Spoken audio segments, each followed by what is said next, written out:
Hey guys, welcome back to the channel. If your day is being shitty, I bring you peace. We're checking out some TikTok drama that will make it all go away. Well, hopefully.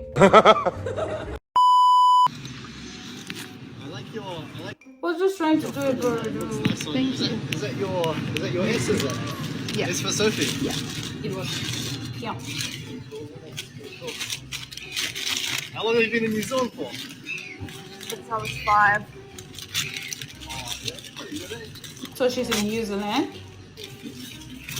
Maybe Dennis, by the way. What's to meet you, Dennis? Yeah, boy. What are you up to today? Any plans? I'm just eating my Indian burrito. Your burrito. You want to feed the fish in your burrito? Huh? Looks like you want to eat, you know? Yeah. Looks like she wants to eat and in peace. Sophie, you reckon you can fill this form out for me, please? No, sorry. Don't No. fill it out. Why not? I have a boyfriend, sorry. Oh, that's okay. You can have another one. What? No. What if you're the boyfriend? Would you want another guy saying you can have another one? Okay, but like, I'm looking at it on both sides. From a guy's point of view, like, girls will be like, oh no one's talking to her. And then when they try, you guys are like, oh, there's this creep stalking me. I'll be answered though. What kind of guys that you... No.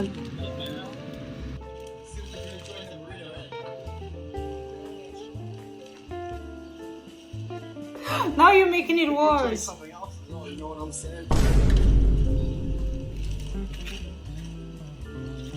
There was an older lady sitting next to me and I kept looking. I didn't see that. Yeah, hope you enjoy your burrito. It's good to meet you. Yeah, lovely to meet you. Shake your hand. Sorry, I'm a germaphobe. That was literally you meeting yourself there because we were talking through. And when you, this is a hint. Hi, I'm this. Okay, nice. And she didn't say, hey, I'm this, to like show like she's interested in the conversation. A germaphobe. You Yeah. think I'm dirty or something? No, I just don't like shaking people's hands. You don't like shaking people's hands? No. Someone that I'm close to asked me to He made her so uncomfortable. She literally packed her stuff and left. Like, take the hint. Exactly. post her spooky story time about how she was followed across state lines by a potential stalker. Now, she can't actually prove he was a stalker, but the coincidences in this story are too obvious to ignore, and she's curious if anyone has any intel on how this man was able to get her location states away. So in 2017, my friend, we're going to call her Pamela, moves into a high-rise apartment building in Chicago on the 28th floor. It was a studio in River North, so you've got your living room, bedroom, kitchen, all in one room, and then she had a little balcony. She had just moved in. She's setting up her patio furniture on the balcony when she hears a voice say, "Hi there." She turns to look, and across the balcony, she sees someone leaned over his balcony, looking at her and waving. There was concrete pillars separating the two balconies, so this man had to lean over his balcony a little bit in order to be able to see onto hers. So she's like, "Hi," and he introduces himself, and he says he is her 36-year-old neighbor. We're going to call Sheldon. Okay, to be fair, at this point, Sheldon is still a friendly neighbor trying to make friends. And he works as a consultant in cybersecurity, and he works from home. She also works from home. Cybersecurity, I'm like, oh no, he knows where you are, he can find you. The only time she really has interaction with him is when they're both on the balcony at the same time and they exchange pleasantries. The building also had a gym where she would work out, and she would work out early mornings, and so did he. So she would often see him in the gym as well at the same time. She said she didn't think anything weird of it when she would see him in the gym at the same time because they had the same schedule, 9 to 5. And there were a lot of other people that lived in the building that also worked out at that time, so nothing weird. When 2020 hit, Chicago and her building took precautions very seriously, and nobody was really allowed to go anywhere. So one day, Sheldon suggests while they're on the balcony that they start going for walks together, and she's like, sure. The gym in their building was closed, so they started going for walks together by the lakefront every single morning. She said at the time she looked forward to the walks with Sheldon because it was her social hour, it was a way to get exercise, and it was just nice to get fresh air. During their walks, they talked about everything and they got to know each other well. They would talk about work, they would talk about dating in a world that was shut down, and they would talk about deep philosophy. When they got back to their building, Sheldon would always reach in for a hug, and she would hug him because it was the polite thing to do. No. Well, no. Okay. Except you've literally had a conversation. Hi, I am going to be your friend and you are going to be my friend, and that is it. Because that's literally like dates in Sheldon's mind, to be fair. Like, I'm not just taking her side. Those are dates. Sheldon is probably telling his friend, hi, I'm going for my date with my neighbor. She says this is the only physical contact with Sheldon she ever had. He never had her phone, never had access to anything in her apartment. In 2021, she decided she was going to pack up her life and move to Nashville. She tells Sheldon, and he is obviously distraught. He texts her that night. He says, hey, I have a going away gift for you. Can I come over and How he doesn't have a phone? How does he have a number? give it to you? She's like, yeah, I'm home. Literally a minute later, there's a knock at her door. She opens the door. Sheldon's standing in the hallway. He has a letter and a wine glass in his hand. He goes, these are for you. And he pushes past her. He's standing in her front hallway. And before she can even open the letter, he says, Pamela, I have feelings for you. She says there was nothing up to this point that led her to believe that he had any interest in her. So she was like, I'm really caught off guard. She said all she could think about was trying to get him to leave her apartment. A month later, she moves to Nashville. And she really doesn't think of Sheldon. She appreciated the friendship, but No. I'm not saying she played a hand in whatever he's gonna do next. We're gonna find out. But yeah, they should have had that conversation. You don't like, it's weird to say, hey, I hope you know we're friends. It's really weird to start that conversation. But you could talk about your boyfriend or an imaginary boyfriend. So my boyfriend is, and then you see the person's reaction to make sure that, well, they're comfortable with that. They're not like jealous or something. Because if they're jealous, you start to like slow things down and give yourself like some time. Give them time away from you for them to like get like, oh no, I was hanging out with my boyfriend. So they know that there's nothing here. thought that was all it was. She hasn't even been in Nashville a month when one day she gets a text from Sheldon and he says, hey, Pamela, I'm in Nashville. Do you want to catch up and get drinks? She's like, yeah, I'm really busy with the move, but I'm sure I can make time. Let me get back to you in a couple days. She goes grocery shopping that night. She's at a Whole Foods in her neighborhood, which is a residential area, not downtown. As she's checking out, she looks over in the next checkout line and she sees Sheldon. She looks at him, he's already looking at her. And so he walks over and he says, oh my God, Pamela, imagine seeing you here. No, not imagine. He has your phone number. He can definitely use that to like track your location. And bro is in cybersecurity. He's like, do you want to go get drinks after this? And she's like, no, I told you I'll get back to you in a few days. Like, I have a lot going on. And he's like, well, if you're at the grocery store, like, you can't have that much going on. And she's like, well, I need to eat. He chalks it out to coincidence. And the next morning, he texts her and he's like, hey, did you give any more thought to getting drinks? She's like, you know what? Sure, let's do it tonight. They meet up and get drinks. And he tells her that he has family in Nashville and he's considering moving here as well. She says in the entire time that she knew him, he never mentioned having family in Nashville. So she thought that was weird, but also was like, yeah, it's a really fun city. Like, maybe you should do it. She's like, where are you staying? And he tells her the name of the hotel, which is a boutique hotel right across the street from her apartment complex. She had never given him her address. So she doesn't tell him where she lives. She's just like, oh yeah, I know the area. They get down there and leave separately. She makes sure he leaves first and he does not see where she goes. He texts her a few more times on that trip while he was in town trying to meet up again, but she honestly just didn't have time and she did not prioritize it. She was like, no, I'm busy. A month later, same thing. He texts her. He's like, hey, I'm back in Nashville. Do you want to meet up again? She texts him back immediately. She's like, you know what? I have a lot going on. And she didn't tell him this, but she had also just started seeing someone that she met after moving to Nashville. She gets home one night. She goes for a walk and guess who she sees across the street from her building? Him. He's standing outside and he's staring at her. This is a part where, like, if you're because there's literally no proof that it can literally be someone they've actually visiting his family or just having a vacation. But like, I don't think she has enough to go to the police with, but he's definitely following her and he knows like her exact location. So if you feel like someone is watching you, bring your new person that you've started seeing and I don't know, do PDA outside the house. Like, if you're watching, please see this. Okay. And he waves and he's like, oh my God, do you live here? Imagine seeing you here. And at this point, she doesn't want him to know exactly where she lives. So she's just like, yeah, I stay in the area. Like, are you staying at the same boutique hotel? And he's like, yeah, I am. I love this hotel. So maybe it's another coincidence. But then a month later, it happens again. But she's not at home this time. She's out getting drinks and dinner at a bar. Located in an entirely different neighborhood than where she lives in Nashville. So she peers out the windows and she sees Sheldon peering in. The bar restaurant where they were at had floor-to-ceiling windows all along the street, and it was unmistakable. Sheldon peering in. The windows were tinted, so anybody inside the restaurant could see out, but the people outside the restaurant could not see in. She says she doesn't know if he saw her because he never came in the restaurant. He just kept walking. So she's with her. Oh no, that feels super weird. It's like he was literally using his phone, tracking her, and he lost her. Like, he had a location and he lost her in that area and he's checking like if he could see if she's inside. That's super weird. I'll be so creeped out. I'll probably lose that phone number because how else would he try? If she said that he gave her like a teddy bear or something, I'll say, oh, there's definitely a tracker in that. But, or a key holder, there's a tracker in that. But he only gave her a letter on wine, which I don't think she's been moving around with the whole time. So I'm thinking the phone number is definitely what he's using to track her. Okay, just breathe with me. Breathe with me.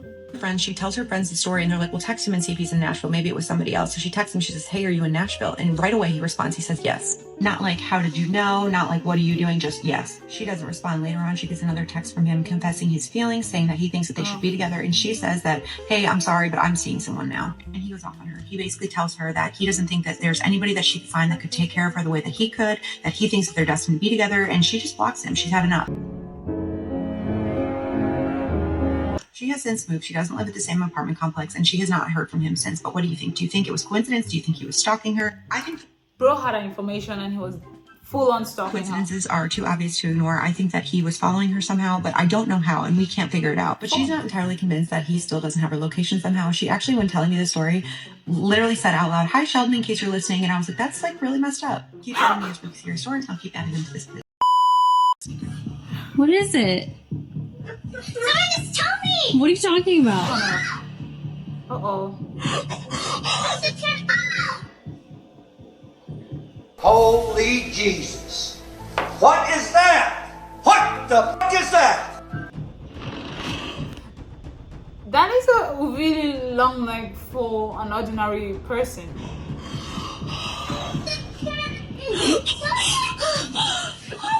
Me want to talk about how I'm thinking, how did she capture that on her phone? Like, well, maybe just a mom filming her cute kid, but like, that's a really long neck for a regular person. Exactly. creepy man followed me and my sisters into not one, not two, but 3 stores. So we were shopping for Christmas, and the first store we went into was Marshall's. No, actually it was TJ Maxx. And I was looking for a candle for my mom. I noticed a man, he's all by himself. He's probably in his 40s. He's just getting a little too close to me while I'm searching for my candle. I think I was looking for a candle for you. What do you guys think? I didn't really think anything of it until he started to go down all the aisles that I was in. I go down the makeup aisle, and this man follows me into the makeup aisle. He was looking for makeup for his mom. Come on now, dog. Every aisle me and my sisters went, he was there the whole time. Now here's where it started to get even stranger. Every single time my sisters and I would go to check out and like buy our stuff, that's when the man would leave. But he never bought anything. He'd see that we were leaving, so he would leave too. Everything was too expensive for him to buy for his mom. So we go into is Five Below to get candy. Getting candy, whatever. Turned around, there he is in the candy aisle. Now me and my sister specifically went to Five Below just for candy, so we didn't go anywhere else really. That's the only place he was in the store. Just the candy aisle. So we're just trying to keep our distance, but he is just staying in the same spot that we are the entire time. Again, candy for his mom. So then we're like, all right guys, like this is creepy. Let's not stay here much longer. Let's just check out and leave. What do you know? He sees that we're checking out and we're about to leave. He leaves the store. Doesn't buy a single thing. I would go shopping around the entire, store. He will be frustrated out there because he will probably feel too embarrassed to come back and like, oh my gosh, I'm about to get caught. Or I'll stand at the door with the phone waiting for him to come. I'll be like, bro, what? Okay. I swear he knew what our car looked like because how else would he know where to go? We still had to go to Marshall's to get a few last things. And so as a joke, we were like, guys, like imagine we went to Marshall's and he was there. And so we get to Marshall's, which by the way is in a different, like completely different like facility than TJ Maxx was.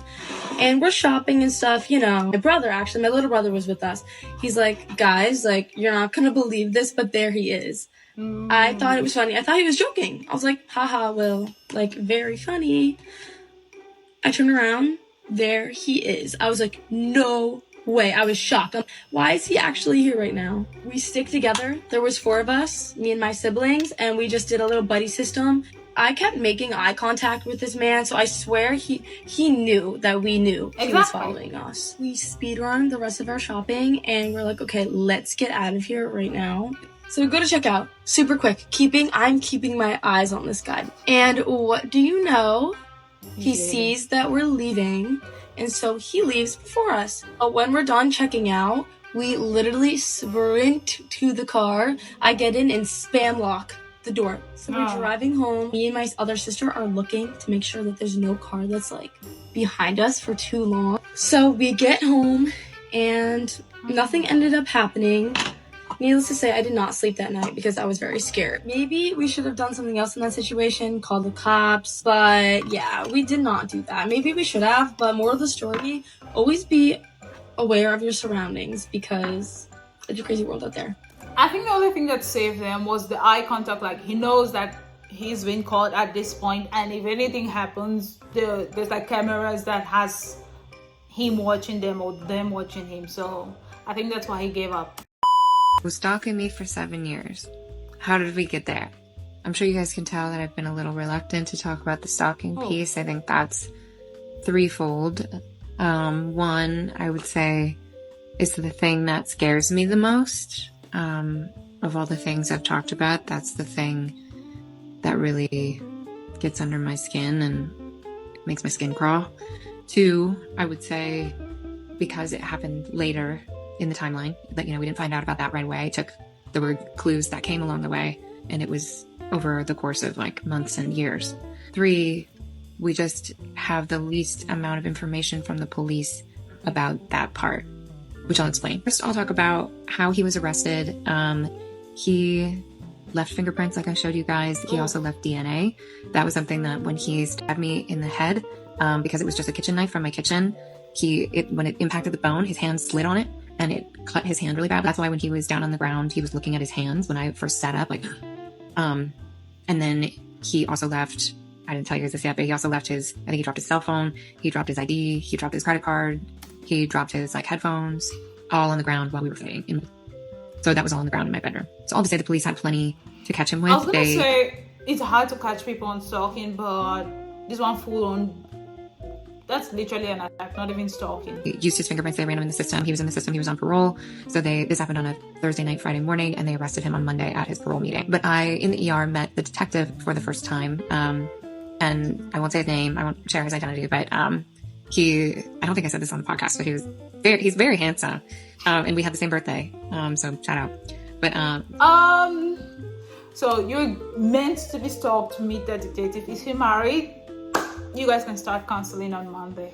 He arrested the man who attacked me on Monday, and then from there he was our point of contact for asking questions or any next steps in there. So when they told me that he got arrested, I was still in the hospital. I was high on a bunch of pain medications. I was surrounded by family and friends, so I was in my bubble, and it didn't really sink in or process it. I was relieved, but at that time, I didn't really feel much of anything, to be honest. But then when I got out of the hospital, the detective warned me to stay off of social media, to stay out of the public eye, to not go back to my old address, and to find someplace else to stay, because he said, even though the man who attacked me is in jail, they don't know if he would have anyone on the outside that would potentially come to intimidate me out of testifying or come to hurt me in any way. So me and my family got an Airbnb, and we stayed there for a couple months. My family stayed with me for, I think, like a month and a half.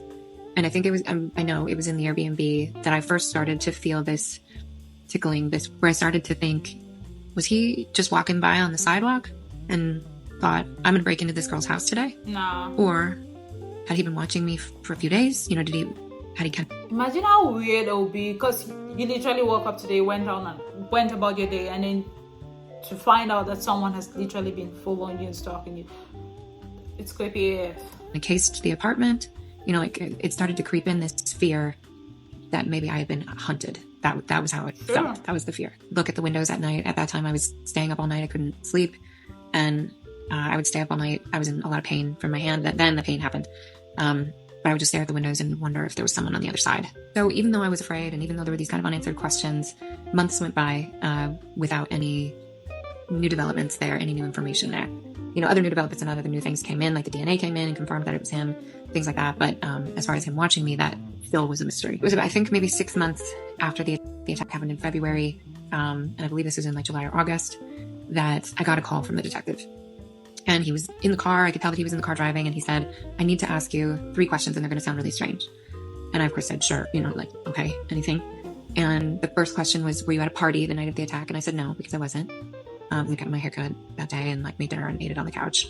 And he said, the second question is, do you know Nipsey Hussle? And I said, I know his music. This was at a time when he was alive, but I don't know him personally. And So he said, okay. And then he said, the third question is, have you been to Arizona? And I thought about it and I said, yes. You know, when I first moved to LA, I had a boyfriend and he had family that had moved from northern Wisconsin to Arizona. And he said, okay, what year was that? And I told him what year. And then he said, okay, do you know the name of the city that you visited in Arizona? And I thought for a second, because I knew it was like a silly name. It was like a funny name where where my ex's family lived. I thought about it and I was like, I can't remember, but I think it's Happy, Arizona. And he paused and he said, okay, think about it and call me if you remember anything else. Oh. I need to know the end. What is this guy do? Alright guys, I'm definitely coming back to part 2 for that video. So now you have to subscribe to see what happens next. I'll see you guys in the next video. Bye.